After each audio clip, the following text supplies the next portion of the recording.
Welcome to learning tube channel. इस series में आपको हर रोज़ 20 से 25 क्वेश्चन मिलता है या कभी कभी 30 क्वेश्चन तक चला जाता है।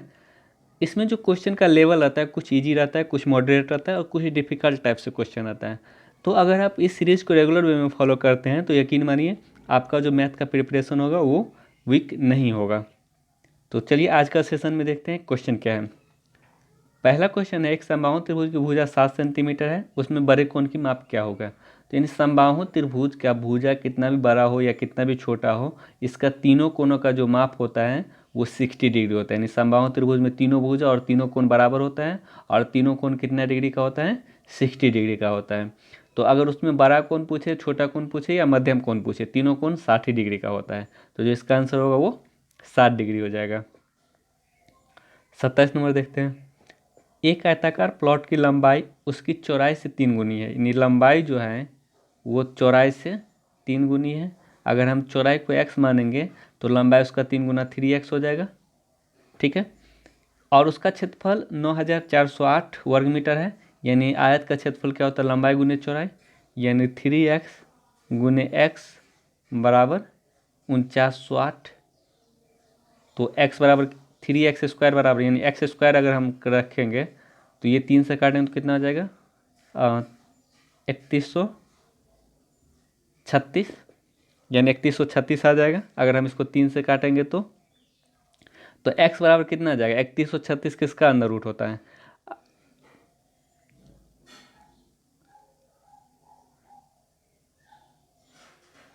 चलिए देखते हैं किसका होता है। जैसे ये 31 है, ये 31 किसके लगभग हम जा रहे हैं, 5 के स्क्वायर के लगभग हम जा रहा है, तो इसका मतलब 5 यहाँ आएगा ही। और यूनिट प्लेस पे यहाँ 6 है, तो किसका स्क्वायर करेंगे कि यूनिट प्लेस पे 6 आ जाए। केवल 6 का स्क्वायर से ही यूनिट प्लेस पे 6 आता है। इसका मतलब ये 6 यहाँ लास्ट में होगा ही। यानी x बराबर कितना आ गया, 56 आ जाएगा। जब x बराबर 56 आ गया तो प्लॉट की लंबाई पूछ रहा है और लंबाई कितना था, 3x। यानी 56 को 3 से गुना करेंगे तो कितना आ जाएगा, 6 तिया 18, 5 तिया 15, 1 16, यानी 168। यानी आयत का जो प्लॉट का लंबाई होगा वो 168 मीटर हो जाएगा। अब नेक्स्ट आते हैं। एक विद्यालय में विद्यार्थियों का औसत 6 था, 12 शिक्षकों का औसत 40 था और सभी शिक्षक और विद्यार्थियों का संपूर्ण औसत 7 वर्ष है। यानी अगर एक चीज़ देखिए, अगर कहीं भी किसी एक पार्टिकुलर चीज़ का औसत या कुछ भी दिया जाए, प्राप्तांक या कुछ भी दिया जाए, फिर दूसरे पार्टिकुलर चीज़ का दिया जाए, फिर इस दोनों पार्टिकुलर चीज़ का एक औसत या जो भी कुछ भी दिया जाए, मान दिया जाए, तो इस सब टाइप के सवाल को हम लोग हमेशा एलिगेशन से बनाएंगे। जैसे विद्यार्थी का जो औसत था वो 6 था, विद्यार्थी का औसत, अभी हम सिर्फ औसत का बात कर रहे हैं। और शिक्षक का जो औसत था, शिक्षक का वो कितना था, 40 था। और फिर दोनों को, सभी विद्यार्थी और शिक्षक दोनों मिला के जो औसत आ रहा है वो कितना आ रहा है, 7 आ रहा है। तो अगर हम इस 40 में से 7 घटाएंगे तो यहाँ 33 आ जाएगा, और ये 7 में से 6 घटाएंगे तो यहाँ 1 आ जाएगा। यानी शिक्षक और विद्यार्थी, यानी विद्यार्थी और शिक्षक का जो अनुपात है वो कितना गया, 33:1। तो क्या चीज़ पूछ रहा है, कुछ कुल विद्यार्थियों का संख्या कितना है। जब यहाँ शिक्षक की संख्या 12 दिया गया, अनुपात में 1 है, यानी 1 का वैल्यू 12 हो जाएगा, 1 यूनिट का वैल्यू 12, तो 33 का वैल्यू कितना हो जाएगा, 12 गुने 33, यानी 12 तिया 36, ई का स्थान पर 6, यानी 12 तिया 36 3 39, यानी ऑप्शन नंबर ए हो जाएगा इसका आंसर। तो इस सब टाइप के सवाल को हम एलिगेशन से इजीली बना सकते हैं। नेक्स्ट आते हैं। एक हाकिम और उसके मातहत की आयु के बीच जो अंतर है वो 16 वर्ष का है। 4 वर्ष पहले उसके हाकिम और उसकी आयु का जो क्रमशः अनुपात था वो 11:7 था। यानी हाकिम और मातहत का जो आयु का अनुपात था वो 11:7 था। ये कब, 4 वर्ष पूर्व। ये कब का था, 4 वर्ष पूर्व। तो और जो उसकी आयु का अंतर है वो 16 वर्ष है। देखिए, अंतर 4 वर्ष पूर्व का ले या 5 वर्ष पूर्व का ले या 4 वर्ष बाद का ले, अंतर हमेशा बराबर होता है। तो 4 वर्ष पूर्व अंतर कितना था, 4, और अंतर दे कितना रहा है, 16 का। यानी 4 का वैल्यू 16, 1 का वैल्यू 4 यूनिट। इसका मतलब 4 वर्ष पहले हाकिम 44 साल का था और ये 7 चौका 28 साल। जब 1 का वैल्यू 4 तो 11 का वैल्यू 44, 7 का वैल्यू 28, यानी 4 वर्ष पहले वो 44 और 28 साल का था। तो मातहत की वर्तमान आयु, यानी वर्तमान में 4 साल जुट जाएगा, यानी 28 4 32 साल इसका आंसर हो जाएगा ऑप्शन नंबर ए। अंतर हमेशा सेम होता है, तो इसीलिए 4 वर्ष पूर्व 11:7 था उसके आयु का अनुपात, तो अंतर 4 का आ रहा है, 4 का वैल्यू 16 तो 1 का वैल्यू 4, यानी ये तो 7 का वैल्यू 28, यानी माथत का जो 4 वर्ष पूर्व आयु था वो 28 साल का था, तो वर्तमान में 28 + 4 32 साल हो जाएगा। एक वृत्ताकार जॉगिंग ट्रैक का क्षेत्रफल 3850 वर्ग मीटर है, इस जॉगिंग ट्रैक का परिधि ज्ञात करें। यानी जॉगिंग ट्रैक वृत्ताकार है, वृत्त का क्षेत्रफल क्या होता है पाई आर स्क्वायर, पाई के बदले में 22/7 आर स्क्वायर, ये किसके बराबर होगा 3850, तो यानी 11 से काटेंगे तो 2 बार में, और 11 से 350 बार में, फिर 2 से काटेंगे तो 175 बार में, तो आर स्क्वायर बार कितना आ गया 175 × 7, यानी इस 175 को लिख सकते हैं 25 × 7, इस 175 को 25 × 7, और ये फिर 7 उधर जाएगा तो × 7, तो आर बराबर क्या हो जाएगा, ये 25 का 5 निकल जाएगा और ये 7 का एक साथ निकल जाएगा, 2 7 का एक साथ यानी 35 आ जाएगा। तो इसका परिधि पूछ रहा है, तो परिधि क्या होता है वृत्त का परिधि 2πr, वृत्त का परिधि, तो 2 पाई के बदले में 22/7 और आर के बदले में कितना 35। एक चीज़ और, जब भी क्षेत्रफल वाले सवाल आए या परिधि वाले सवाल जिसमें पाई का मान हो, जैसे परिधि में 2πr होता है ना, तो पाई का मान है, तो जब भी पाई का मान हो तो पाई का मान कितना होता है 22, यानी 22 से आप किसी संख्या को गुना कर रहे हैं, तो इसका मतलब क्या, उस संख्या को 11 से भी गुना कर रहे हैं, 22 का मतलब 11 × 2 होता है, यानी 11 से भी गुना कर रहे हैं, यानी आप 11 से गुना करके आंसर ला रहे हैं, तो जो ऑप्शन होगा वो 11 का मल्टीपल होना चाहिए, और 11 का मल्टीपल आपके पास अगर एक ही ऑप्शन मिलता है तो आप लकी है और आप वो आंसर टिक आउट करके निकल सकते हैं। तो जैसे अगर हम 11 का मल्टीपल खोजें तो ये 11 का मल्टीपल नहीं है, यानी ये आंसर नहीं होगा, ये भी 11 का मल्टीपल नहीं है, ये भी आंसर नहीं होगा, ये भी 11 का मल्टीपल नहीं है, ये भी आंसर नहीं होगा, जिसका आंसर होगा वो सी होगा। हमें इतना मेहनत पहले नहीं करना चाहिए था, इतना जो मेहनत की पहले नहीं करना चाहिए था, क्योंकि 11 का मल्टीपल एक ही ऑप्शन में दिया गया है। तो अगर हम इसको सॉल्व करेंगे तो वही आएगा 7 से 5 बार में, तो 5 दूना 10 और 22 10 220, यानी ऑप्शन नंबर सी आ गया। तो जब भी 11 का मल्टीपल क्षेत्रफल वाले सवाल में एक ही ऑप्शन मिले तो आपको टिक आउट करके निकल जाना है, उसके बाद आपको चेक नहीं करना है उस आंसर को।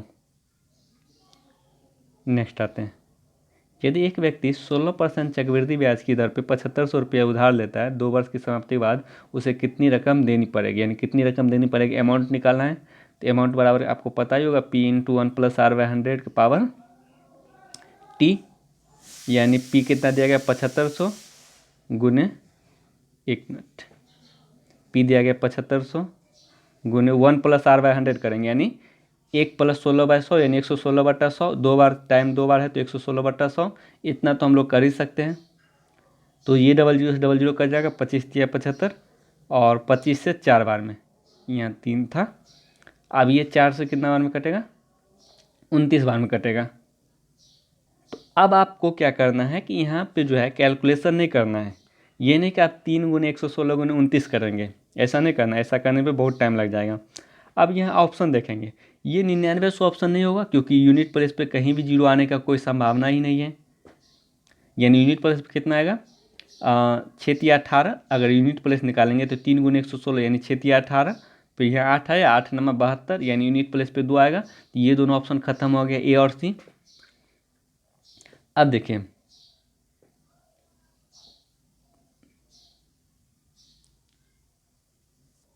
अब अगर हम 3 का मल्टीपल खोजते हैं तो 3 का मल्टीपल, क्योंकि 3 से गुना कर रहे हैं तो 3 का मल्टीपल खोजते हैं, तो 3 का मल्टीपल ये भी ऑप्शन है, 3 का मल्टीपल ये भी ऑप्शन है, ये थोड़ा सा सवाल को कॉम्प्लिकेटेड कर दिया।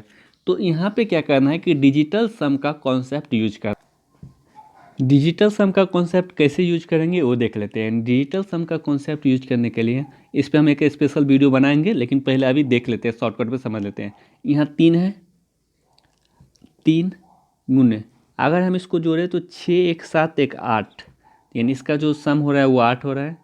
और यहाँ देखें तो 9 है, तो 9 को 0 माना जाता है, ठीक है, 9 को अगर हम 0 मानेंगे तो केवल 2 बचेगा, गुने 2, यानी 8 3 का 24 9 48, यानी 48 को अगर हम ऐड करेंगे तो 6 2 8 4 12 और 2 1 3, यानी डिजिटल सम में आपको सबको यूनिट यूनिट डिजिट में कन्वर्ट करना पड़ता है। ठीक है, तो यहाँ पे हम सबके यूनिट डिजिट में कन्वर्ट किए, 3 का 3 ही रहने दिए, और ये जो एक एक 6 था तो सबको जोड़े तो 6 एक साथ एक 8 आ गया यूनिट डिजिट में।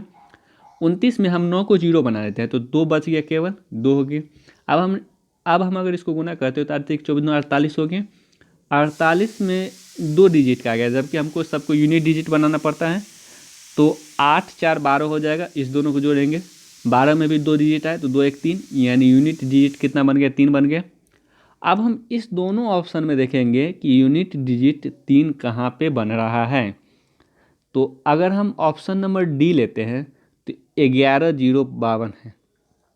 अगर हम देखें तो 5 2 7 1 8 1 9, यानी यूनिट डिजिट 9, यानी 9 को हम क्या बोल सकते हैं, 0, यानी यहाँ पे यूनिट डिजिट 0 बन रहा है, तो ये ऑप्शन नहीं होगा। अगर हम यहाँ देखते तो 9 0 हो जाता है, और 2 1 3, यहाँ पे भी यूनिट डिजिट 3 आ गया।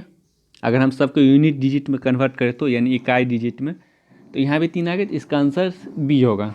तो अगर आप डिजिटल सम को अच्छी तरह से जानते हैं तो आप जल्दी में इसका यूज कर सकते हैं। तो कभी भी इस तरह के सवाल को हम लोग गुना नहीं करते हैं, बहुत सारा तरीका होता है। एक तो आप डिविजिबिलिटी का रूल लगाएंगे, तो यहाँ पे डिविजिबिलिटी का रूल नहीं लग रहा था, तो इसीलिए हम डिजिटल सम का कॉन्सेप्ट यूज किए। डिजिटल सम, डिविजिबिलिटी रूल, ये सब जो है हम आगे पढ़ेंगे, मतलब एक वीडियो उस पर ज़रूर बनाएंगे। नेक्स्ट आते हैं। एक व्यापारी 2 साइकिल प्रत्येक को 1188 रुपये में बेचता है। पहली पर 10% का लाभ, दूसरी पर 10% का हानि उठाता है। तो यदि विक्रय मूल्य दोनों का समान हो और एक पर A% का लाभ, इसको देख लीजिएगा, जब SP समान हो, जब SP समान हो और एक पर A% का लाभ और दूसरा पर, सेकेंड पर A% का हानि हो, तो इस स्थिति में ऑलवेज हानि होगा, हमेशा क्या होगा, हानि होगा। और वो जो हानि होगा वो किसके बराबर होगा, A/10 का होल स्क्वायर के बराबर होगा, इतना प्रतिशत हानि के बराबर होगा। तो यहाँ भी विक्रय मूल्य समान है, प्रत्येक को 1188 रुपये में बेच रहा है, एक पे 10% का लाभ, एक पे 10% का हानि। तो इस स्थिति में क्या होगा, हमेशा हानि, और ये जो हानि होगा वो A/10 यानी 10/10 के होल स्क्वायर, यानी 1 का स्क्वायर, 1% का हानि होगा, और यानी ऑप्शन नंबर ए हो जाएगा। इस स्थिति में क्या होगा, ऑलवेज हानि होगा, और वो हानि किसके बराबर होगा, A/10 के होल स्क्वायर के बराबर हो जाएगा। यदि किसी आयत की लंबाई और चौड़ाई का अनुपात 3:2 है, परिमाप उसका 20 है। अगर लंबाई 3x और चौड़ाई 2x हो तो परिमाप कितना होगा, 2 × लंबाई प्लस चौड़ाई, यानी लंबाई 3x और चौड़ाई 2x, यानी 2 × 5x बराबर 20। तो x बराबर 2 आ गया, इसका मतलब जो लंबाई होगा वो 6 और चौड़ाई जो होगा वो 4, तो इसका क्षेत्रफल 6 चौका 24, यानी क्षेत्रफल क्या होता है, लंबाई गुना चौड़ाई, इसका जो आंसर होगा वो 24 होगा। अब आते, एक रेलगाड़ी एक प्लेटफॉर्म पे खड़े व्यक्ति को 10 सेकंड में पार कर लेती है। वही रेलगाड़ी 150 मीटर लंबे प्लेटफॉर्म को पार करने में कितना समय लेगी। देखिए यहाँ पे जो है, एक रेलगाड़ी एक प्लेटफॉर्म पे खड़े एक आदमी को 10 सेकंड में पार करती है, इसमें केवल समय दिया गया है। क्या आप केवल समय से दूरी निकाल सकते हैं, या केवल समय से क्या आप चाल निकाल सकते हैं। केवल समय से ना आप दूरी निकाल सकते हैं ना चाल निकाल सकते हैं, इसीलिए इसका आंसर क्या होगा, आंकड़ा अपर्याप्त होगा। इस सवाल का आंसर आंकड़ा अपर्याप्त होगा। साकेत और समीर के वर्तमान आयु का अनुपात 4:3 है। यदि उनकी आयु में 10 वर्ष का अंतर, यानी साकेत और समीर, इसके आयु का अनुपात 4:3 है। अंतर कितना का आ गया, एक का वैल्यू कितना दिया गया 10, तो इसका मतलब साकेत 4 है, 4 का वैल्यू 40 और ये 3 का वैल्यू 30। तो क्या चीज़ पूछ रहा है, 15 वर्ष बाद उनकी आयु का योग कितना होगा। तो 15 वर्ष बाद ये कितना, अभी वर्तमान में ये दोनों का आयु का योग 70 हो रहा है, 40 यहाँ पे 30 यहाँ पे। 15 साल बाद 15 इसमें भी जुड़ेगा, 15 इसमें भी जुड़ेगा, यानी 30 जुड़ जाएगा, यानी 70 30 100, यानी 15 साल बाद उसके आयु का जो योग होगा वो 100 साल हो जाएगा। कैलाश अपने पास के धन का 1/3 केशव को दे दिया। केशव अपने पास के धन का जो कैलाश से मिला था उसके 3/4 संकेत को दे दिया। देखिए इस सब टाइप के सवाल को जब भी बनाना है तब जरूरी नहीं कि हमेशा x माने या हमेशा 100 माने। 100 भी हमेशा नहीं मानिएगा, ना ही हमेशा x मानिएगा। जो संख्या मानना है वो नीचे वाला का एलसीएम मानिएगा। जैसे हार में जो दिया रहेगा, यहाँ पे 1/3 दिया गया, यहाँ पे 3/4 दिया गया है। तो 3 और 4 कैल्शियम 12 होता है। तो कैलाश का जो हम धन मान लेते हैं कि कैलाश के पास जो धन था वो कितना था, 12 रुपया था। ठीक है, अब कैलाश के पास जब धन 12 रुपया था तो 1/3 केशव को दे दिया। वो क्या किया, 1/3 केशव को दे दिया। तो केशव के पास कितना धन हो जाएगा, 12 का 1/3 कितना होता है, 4 रुपये, यानी केशव के पास 4 रुपया हो गया। अब केशव क्या किया, जो उसको कैलाश से मिला था, यानी 4 रुपया जो कैलाश से मिला था उसका 3/4 संकेत को दे दिया। यानी इसका मतलब संकेत को कितना दिया, यानी 4 का 3/4 अगर हम निकालेंगे तो 4 4 कट जाएगा, 3 रुपया संकेत को दे दिया। ये उसके अनुपात आ गया। यानी अगर कैलाश के पास 12 रुपया है तो केशव के पास 4 रुपया और संकेत के पास 3 रुपया, ये उसका क्या आ गया, अनुपात आ गया। अब क्या बोला, संकेत को कैलाश के धन से 900 रुपया कम मिला। संकेत को 3 मिल रहा है और कैलाश को 12 मिल रहा है, तो कितना कम मिल रहा है, 9। अनुपात में 9 कम मिल रहा है और 9 का वैल्यू 900, तो 1 का वैल्यू 100। तो किसका पूछ रहे हैं, केशव का धन। केशव का अनुपात में 4 था तो 4 का वैल्यू 400, जो इसका आंसर होगा वो 400 हो जाएगा। तो जो भी संख्या मानना है, ना ही हमेशा x मानना है और ना ही हमेशा 100 मानना है। जो नीचे का एलसीएम होगा वो एलसीएम मानेंगे, ताकि 1/3 2/4 करने में जो भी दिया गया उसको करने में सुविधा होगा। नेक्स्ट आते हैं, एक 12 सेंटीमीटर आधार वाले एक त्रिभुज का क्षेत्रफल 12 सेंटीमीटर भुजा वाले वर्ग के क्षेत्रफल के बराबर है। एक आधार है, एक त्रिभुज है जिसका आधार 12 सेंटीमीटर, एक वर्ग है जिसका भुजा 12 सेंटीमीटर दिया गया है। तो त्रिभुज का शीर्षलंब पूछ रहा है, यानी ऊंचाई पूछ रहा है। इसका क्षेत्रफल बराबर है, तो त्रिभुज का क्षेत्रफल क्या होता है, 1/2 गुने आधार 12 गुने ऊंचाई को h मान लेते हैं, शीर्षलंब को h मान लिए, और वर्ग का क्षेत्रफल 12 गुने 12 भुजा का स्क्वायर, और दोनों का क्षेत्रफल बराबर था तो बराबर कर दिए 2 से 6 बार में और 6 से 2 बार में, तो ऊंचाई बराबर कितना हो जाएगा, 12 दूना 24 सेंटीमीटर। ऑप्शन नंबर बी हो जाएगा। नेक्स्ट आते हैं, अविनाश 12,000 रुपये लगाकर एक व्यापार शुरू किया। 4 महीने बाद अशोक 18,000 रुपये लगाकर व्यापार में शामिल हो गया। वर्ष के अंत में अगर 9500 रुपये का लाभ मिला तो अशोक का हिस्सा क्या होगा। देखिए, पार्टनरशिप के क्वेश्चन में जो लाभ का अनुपात होता है, लाभ का अनुपात वो क्या होता है, पूंजी को हम लोग क्या करते हैं, समय से गुना कर देते हैं, तो क्या आता है, लाभ का अनुपात आता है। तो 2 व्यापारी है, एक व्यापारी अविनाश है और दूसरा व्यापारी 4 महीने बाद अशोक शामिल हो गए। ये अशोक हो गया और ये अविनाश हो गए। ठीक है, अविनाश 12,000 रुपये लगाता है और व्यापार कितना मंथ तक या कितना साल तक चला उस पर भी ध्यान देंगे। वर्ष के अंत में, यानी इसका मतलब बोल रहा है व्यापार 1 साल चला, 4 महीना बाद अशोक छोड़ दिया। इसका मतलब क्या बोल सकते हैं, अविनाश 12 महीना काम किया, 1 साल व्यापार चला, यानी अविनाश 12,000 रुपये लगा कर व्यापार आरंभ किया और 1 साल व्यापार किया, तो इसका मतलब अविनाश 12 महीना व्यापार किया 12,000 रुपये लगा के। अब अशोक क्या करता है, 18,000 रुपये लगाया। 18,000 रुपये कब, 4 महीना बाद। तो इसका मतलब 4 महीना बाद अगर व्यापार में आया तो इसका मतलब 8 ही महीना वो व्यापार किया। 1 साल में 12 महीना होता है, 12 महीना में 4 महीना बाद वो आया था, तो इसका मतलब 8 ही महीना व्यापार किया। तो जो उसके लाभ का अनुपात होगा वो निकाल लेंगे यहाँ से, यानी 6 से 2 बार में, 6 से 3 बार में और 4 से 2 बार में, 4 से 3 बार में, ये 2 3 कट गए, 1:1 आ गया, यानी 50-50% उसका लाभ होगा।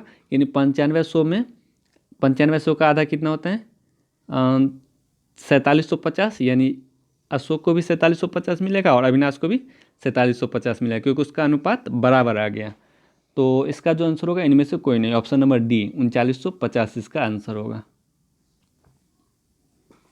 नेक्स्ट आते हैं, एक रेलगाड़ी अपनी सामान्य चाल का 7/11 चाल से चलकर किसी स्थान पर 22 घंटा में पहुंचती है। अगर हम देखें चाल का अनुपात, उसका सामान्य चाल हम मान लेते हैं कितना, सामान्य चाल 11 मान लेते हैं। हमेशा बोलते हैं हर वाला जो संख्या होता है वही मानना चाहिए। अगर हम सामान्य चाल 11 मानते हैं तो वो चाल जिसके द्वारा चला गया वो किस चाल से चला, 11 का 7/11 कितना होता है, 7। अगर सामान्य चाल 11 था तो उसका चला गया चाल 7 था, 7 किलोमीटर पर आवर जो भी हो। अगर चाल का अनुपात 11:7 है तो समय का अनुपात क्या होगा? चाल के अनुपात का उल्टा, यानी 7:11 हो जाएगा। समय का अनुपात जो होता है वो चाल के अनुपात का उल्टा होता है। तो इसका मतलब अनुपात में वो 11 मिनट में पहुँच रहा है, और जबकि यहाँ पे बोल रहा है 22 घंटे में पहुँच रहा है, यानी 11 का वैल्यू 22, 1 का वैल्यू 2, तो उसके द्वारा लिया गया। अगर यदि वो अपने सामान्य चाल से चले तो उसे कितने समय का बचत होगा? यानी अगर सामान्य चाल से चलेगा तो कितने समय का बचत हो रहा है? 4 का बचत हो रहा है, 4 का, तो 4 का वैल्यू कितना हो जाएगा? 8, यानी इसका जो आंसर होगा वो 8 घंटा होगा। तो इस तरह से हम इस सवाल को जल्दी बना सकते हैं। कैसे? जैसे अगर हम सामान्य चाल को 11 माने तो उसके द्वारा चला गया चाल क्या है? 7। अगर चाल का अनुपात 11:7 तो समय का अनुपात जो होगा वो 7:11 हो जाएगा। अब क्या बोल रहा है कि वह जो है जब 7/11 से चलता है तो 22 घंटा में पहुंचता है, यानी यहाँ पे अनुपात में जो समय है वो 11 है और 11 का वैल्यू कितना है? 22, तो 1 का वैल्यू 2। तो बोल रहा है कि कितने समय का बचत होगा, यानी उसके समय में अनुपात में कितना का बचत हो रहा है? 4 घंटा का बचत हो रहा है। तो 4 का वैल्यू कितना हो जाएगा? जब 1 का वैल्यू 2 तो 4 का वैल्यू 8, यानी इसका जो आंसर होगा वो सी नंबर 8 घंटा होगा।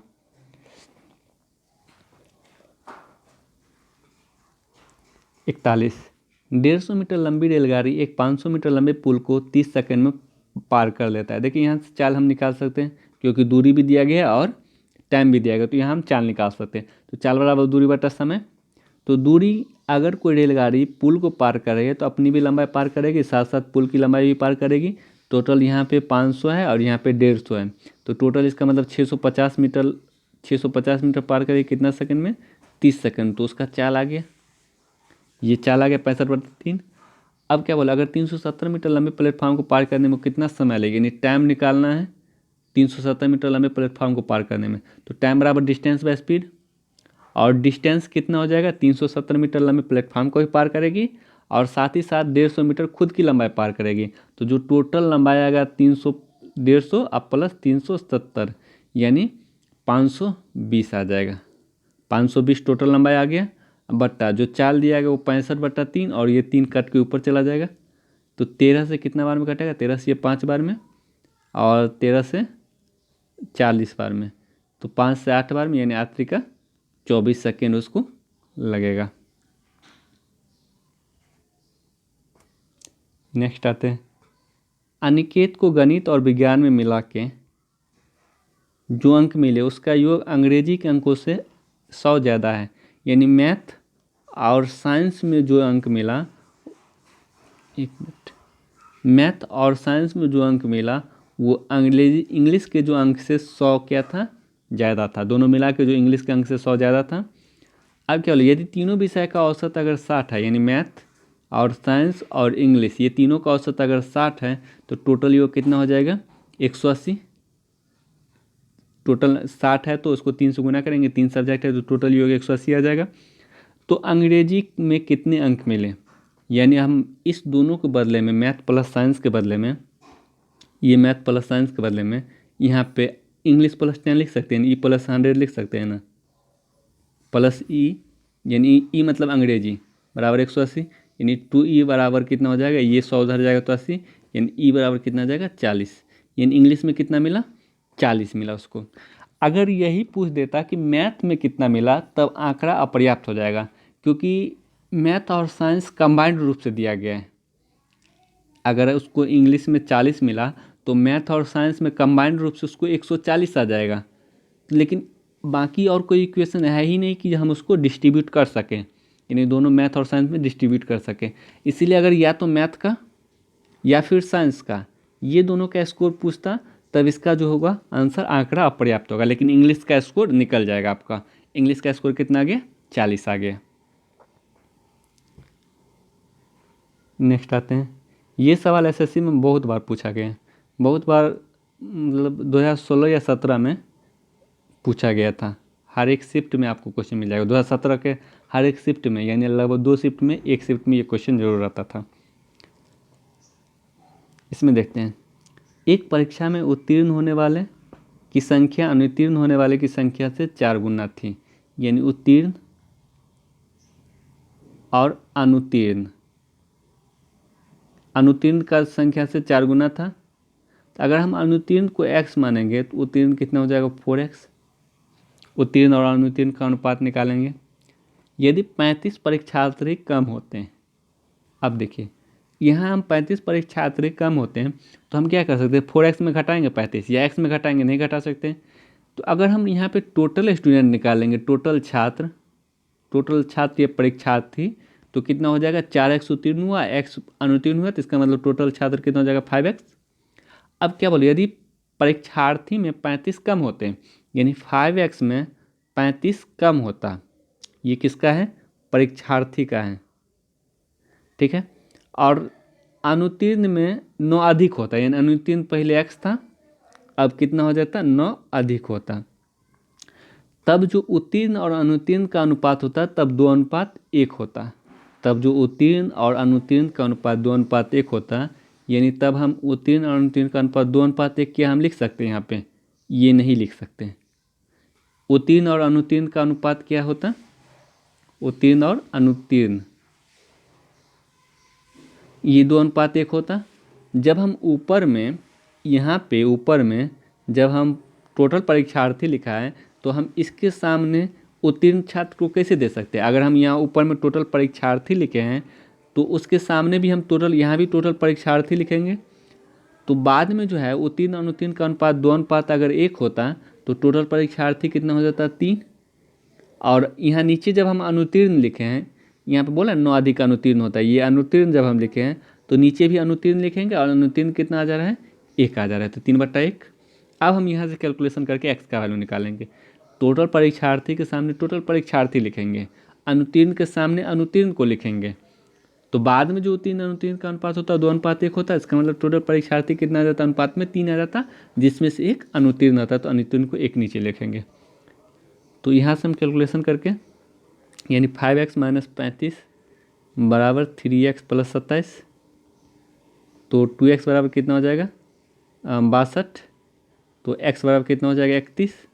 जब x बराबर 31 तो परीक्षार्थी की कुल संख्या 5x था, तो 5x बराबर कितना हो जाएगा 31 को 5 से गुना करेंगे तो 155, यानी इसका जो आंसर होगा वो बी नंबर ऑप्शन हो जाएगा।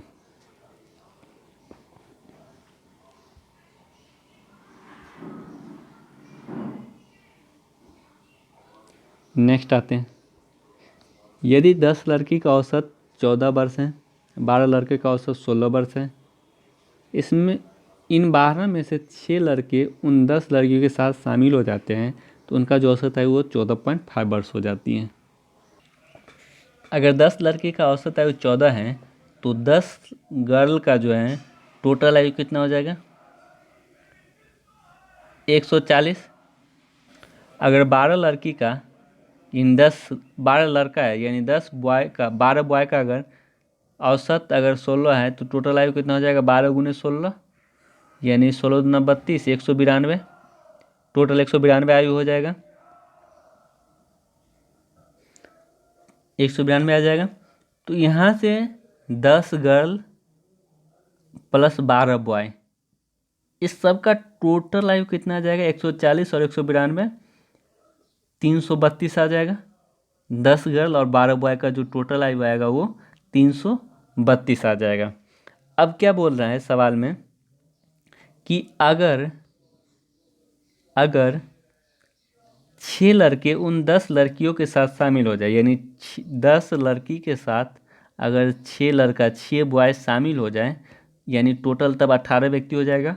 इस 18 व्यक्ति का जो औसत है वो 14.5 हो जाएगा।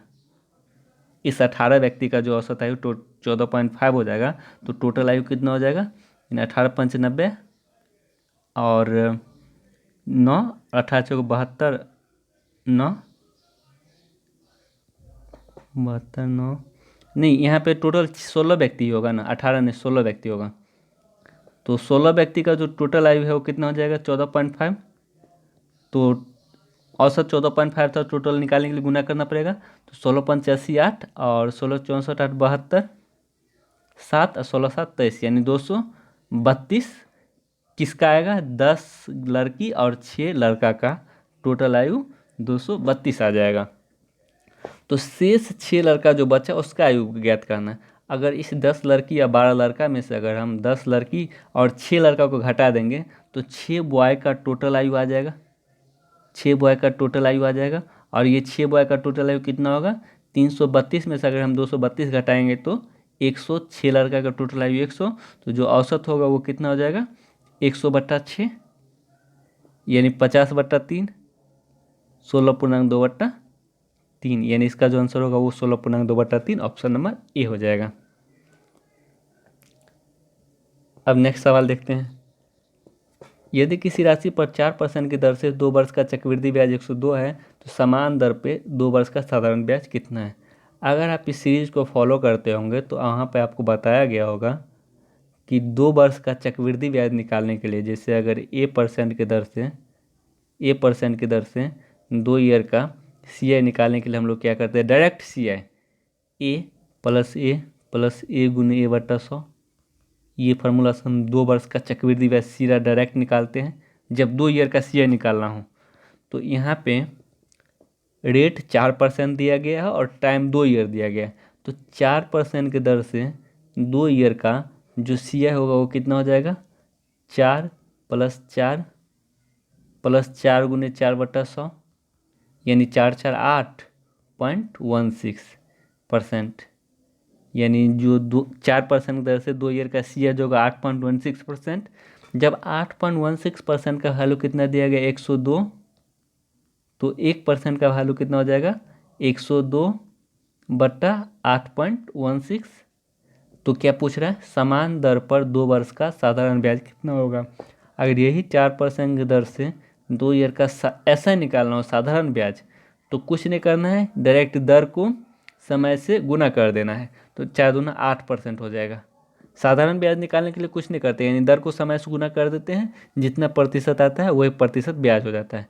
जब 1% का वैल्यू 102/8.16, तो 8% का वैल्यू कितना हो जाएगा, इसको हम 8 से गुना कर देंगे, ठीक है। तो अब हम इस पॉइंट को हटाएंगे तो 00 ऊपर चला जाएगा, ये 00, 102 से ये कितना बार में कटेगा 8 बार में, और 8 से ये 800 कितना बार में कटेगा 100 बार में, यानी ये जो 8% का वैल्यू आया वो 100 आ जाएगा, यानी ये इसका जो आंसर होगा वो 100 आ जाएगा, ठीक है। तो इसको ध्यान रखेंगे, अगर 2 ईयर का साथ CI पूछे तो क्या करना है, 4 + 4 + 4 गुने 4/100, इस फार्मूला पे 8.16% साधारण चक्रवृद्धि ब्याज आएगा, और चक्रवृद्धि ब्याज का वैल्यू कितना दिया गया 102, यानी 8.16% का वैल्यू 102, तो वही 4% की दर से 2 ईयर का साधारण ब्याज निकालना था, यानी 8% का वैल्यू निकालना था, तो कितना आ गया 100 आ गया। नेक्स्ट देखते हैं। नीचे दिए गए ग्राफ में सावधानीपूर्वक अध्ययन करें और उसके नीचे दिए गए प्रश्नों का उत्तर दें। 2003 से 2006 में चाय के निर्यात में कितना प्रतिशत की कमी हुई। तो 2003 में कितना है, ये 40, 2003 में चाय का निर्यात 40,000 क्विंटल हुआ था, और 2006 में जो निर्यात हुआ था वो 25,000 क्विंटल। तो कितना का कमी हो गया, 15 का कमी हुआ, कितना में 40 में गुने 100, ये 20 से काटेंगे तो 20 से 5 बार में, और 20 से 2 बार में, यानी 75/2, यानी 37.5% का कमी हुआ, तो ऑप्शन नंबर बी हो जाएगा। यानी 2003 में 40 था निर्यात और 2006 में 25 था निर्यात, तो कितना का कमी हुआ वो निकाल लेंगे। नेक्स्ट सवाल आते हैं अब। 2001 से तथा 2005 का सम्मिलित, तो 2001 में कितना था 30 और 2005 में 35, तो सम्मिलित रूप से कितना हो जाएगा 65। 2001 तथा 2005 का सम्मिलित कुल निर्यात वर्ष 2004 के निर्यात का आसनता कितना प्रतिशत है। यानी ये जो 65 है वो 2004 में कितना था 55 का कितना प्रतिशत है। ये 5 से 11 बार में कटेगा और 5 से ये 13 बार में कटेगा, ठीक है। यानी ये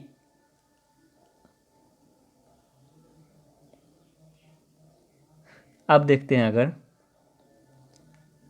ये 11 से 11 को यहाँ पे आ गया 1300/11, तो 11 से 1 बार में कटेगा, 11 का 11, फिर 2 जीरो, फिर 11 का 11, और ये 118%, यानी 119 के अप्रॉक्स में जा रहा है। यानी इसको जो हम आसानता है वो कितना लिख सकते हैं 120% के अप्रॉक्स में उसका लाभ होगा, यानी उसका प्रतिशत हो जाएगा 120%। ये 118 या 119 के अप्रॉक्स में जा रहा था, तो 120% इसका आंसर हो जाएगा। अब आ रहे हैं 2001 से 2004 के में चाय के निर्यात में कितना प्रतिशत का वृद्धि हुआ। यानी 2001 में कितना था 30 और 2004 में कितना था 55, यानी 30 से क्या हो गया 55 हो गया। तो कितना का वृद्धि हुआ 25 का वृद्धि हुआ। कितना में 30 में गुना 100, अगर 1 जीरो से 0 कट गया यानी 25 250/3 यानी 3×8 = 24, 83.33। ऑप्शन नंबर ए हो जाएगा। अगला, नीचे दिए गए वर्षों में औसत निर्यात से अधिक निर्यात किए गए वर्ष में औसत निर्यात से कम निर्यात के वर्षों के बीच का अनुपात निर्यात करें। यानी औसत से अधिक और औसत से कम कितना निर्यात किया गया है वो अनुपात निकालना है।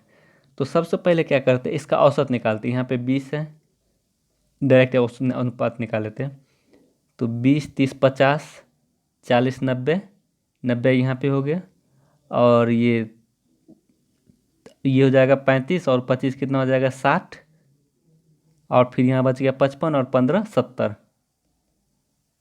तो टोटल मिला कितना हो जाएगा 9 6 15 7 22, यानी 220 टोटल इसका हो जाएगा। और उसको हम कितना साल है 1 2 3 4 5 6 7, यानी अगर हम 7 से डिवाइड करेंगे तो इसका औसत आ जाएगा, यानी 7 × 21 और 1 जीरो बचेगा, यानी 31 के अप्रॉक्स में इसका औसत आ गया। 31 पॉइंट के अप्रॉक्स में इसका औसत आ गया। अब क्या बोल रहे हैं, औसत निर्यात से अधिक निर्यात किए गए वर्ष, यानी औसत निर्यात से कितना वर्ष अधिक हुआ, यानी 31 से कितना वर्ष अधिक हुआ। तो 31 से ज़्यादा कितना हुआ, एक यहाँ पे हुआ 2 3, यानी 3 साल ऐसा है जो औसत से अधिक है, और बाकी 31 से कम ये भी है, 31 से कम ये भी है, 31 से कम ये भी है, और 31 से कम ये भी है, और 4 साल ऐसा है जो औसत से कम है। क्या बोला, औसत निर्यात से कम निर्यात। तो 4 साल ऐसा है जो औसत निर्यात से कम है, और 3 साल ऐसा है जो औसत निर्यात से अधिक है। तो जो इस दोनों का अनुपात होगा वो 3:4। ऑप्शन नंबर डी हो जाएगा इसका आंसर। नेक्स्ट आते हैं, ये सवाल छूट गया था बीच में, उसको देख लेते हैं। वह न्यूनतम संख्या कौन सी है जिसे 42, 72 और 84 से विभाजित करने पर 25, 55 और 67 शेष बचे। अगर 42 से विभाजित करने पर 25 शेष बचे, 72 से विभाजित करने पर 55 शेष बचे, और 84 से विभाजित करने पर 67 शेष बचे। इस दोनों का जो अंतर होता है वो कितना आ रहा है, हर जगह 17 आ रहा है। अगर भागफल और शेषफल का अंतर हर जगह समान आए तब कुछ नहीं करना है, भागफल को एलसीएम ले लेना है। 42, 72 और 84, इसका जो एलसीएम आएगा वो कितना आ जाएगा 42, 72, 84। अगर हम 7 से काटेंगे तो 7 से 6 बार में, और ये 7 से 12 बार में, 12 से 72 भी कट जाएगा, 6 भी कट जाएगा। इसका मतलब जो एलसीएम होगा वो 7 9 14 और 7 7 49 1 50, 504 आएगा। तो अगर हर जगह समान आए भागफल और शेषफल का अंतर अगर समान आए तो हम क्या करेंगे, भागफल का एलसीएम निकाल कर उसमें से 17 माइनस कर देंगे, अंतर को माइनस कर देंगे। तो कितना आ जाएगा 487, इसका जो आंसर होगा वो 487 हो जाएगा। यानी 42 से भाग करने में 25 शेष आए, 72 से भाग करने में 55 शेष आए, 84 से भाग करने पर 67 शेष आए। तो इस तीनों का जो अंतर होता है वो तीनों समान होता है, 17 होता है। तो क्या करना है, एलसीएम निकाल के जो अंतर आएगा उसको माइनस कर देना है। तो एलसीएम 504 आया, 504 में अगर हम 17 माइनस करेंगे तो 487 आंसर हो जाएगा इसका। तो आज का सेशन यही समाप्त होता है। वीडियो को शेयर जरूर कर दीजिएगा, लाइक कीजिएगा। जो लोग चैनल सब्सक्राइब नहीं किए चैनल को सब्सक्राइब कर लीजिएगा। Thank you, bye bye.